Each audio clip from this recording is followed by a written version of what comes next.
Hello friends, சின்னதாக ஒரு mini vlog பார்க்கலாமா? இன்றைக்கி டேவே பார்த்தீங்கன்னா கொஞ்சம் பிரிஸ்காக ஸ்டார்ட் ஆன மாதிரி ஒரு ஃபீலு.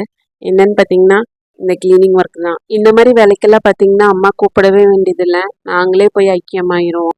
எனக்கு மட்டும் இல்லைங்க, பாப்பாவுக்கும் தம்பிக்கும் பார்த்தீங்கன்னா இந்த மாதிரி வேலை பண்ணுறதுனா ரொம்ப பிடிக்கும்.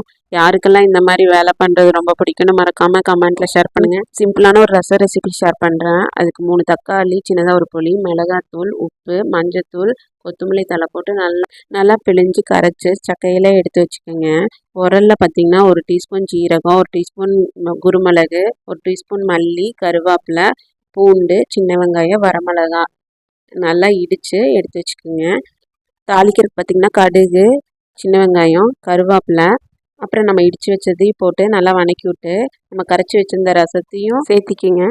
கொத்தமல்லி தழை தூவி கொதி வந்ததுக்கப்புறம் இறக்கிடுங்க. சிம்பிளான ரசம் நல்லா டேஸ்ட்டாக இருக்கும். செஞ்சு பார்த்துட்டு எப்படி இருக்கு